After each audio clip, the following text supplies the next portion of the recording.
the name of the Father, and the Son, and the Holy Spirit.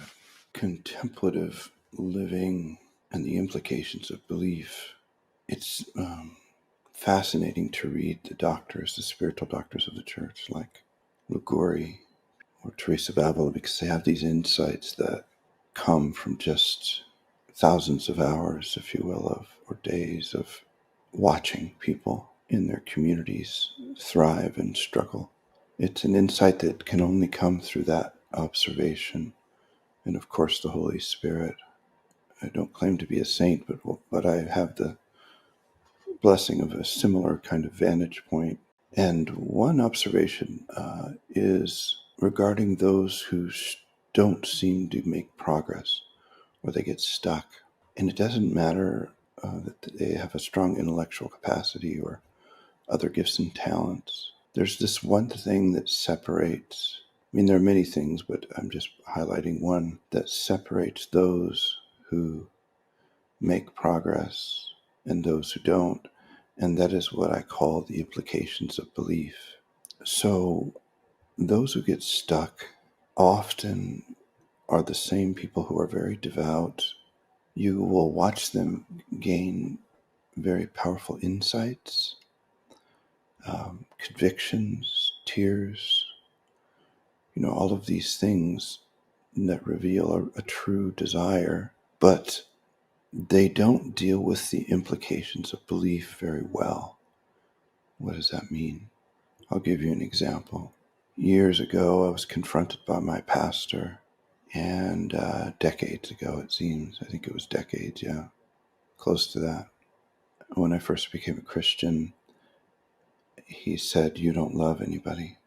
He said, you don't know love, and you don't know how to give love. And it hit me hard, because I do love people. I did then, now much more so. But I said, "Well, what do I do?" He said, "Well, memorize 1 Corinthians 13. Ask the Lord for help." So I did. And as I was memorizing it, I came to a passage in 1 Corinthians 13 that is, "Love hopes all things." And I looked up a definition of hope, and it was a joyful anticipation of good.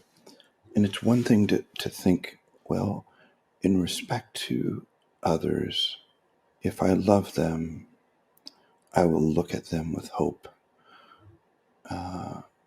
But it didn't seem to be enough to me.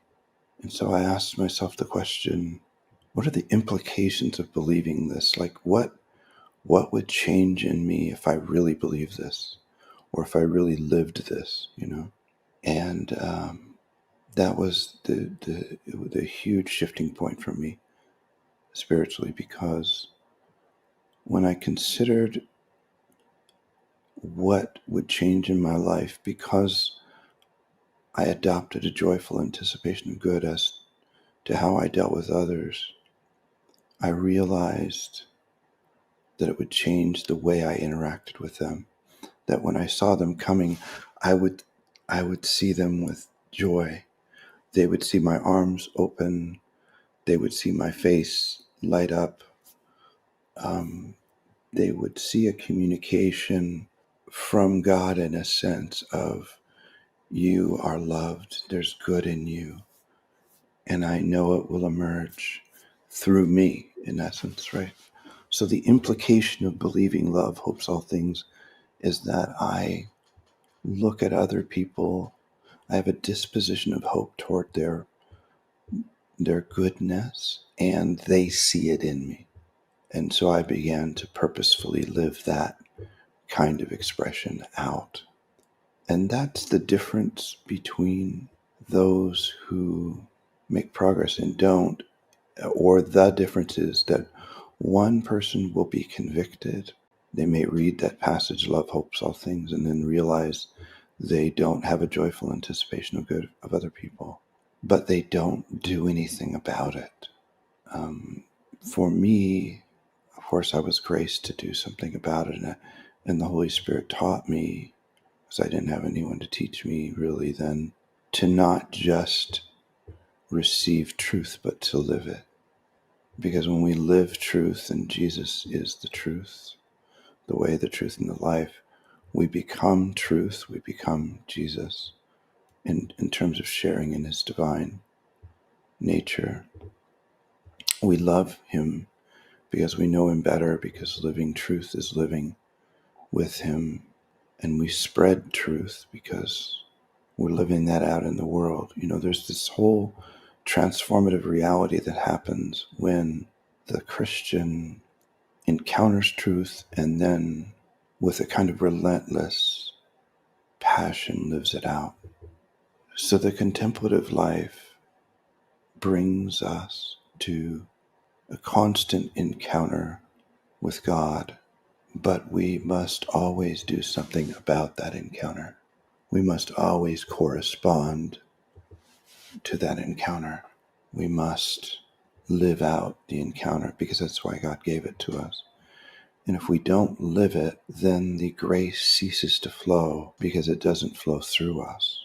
So his intent is to pour into us that we might pour into others. And when we stop pouring into others what he is pouring into us, our soil becomes hard and embittered, and we go backwards. So may it be so that as you seek to live the contemplative life, that every time you encounter God, you ask the question, what are the implications of this encounter? What are the implications of this idea, this belief that's been revealed to me? And ask, how can I live it out? How can I correspond to it? How can I yield to it? How can I conform to it? And that grace will continue to flow into me and then out of me to others. May it be so with you, and may Jesus Christ be praised now and forever.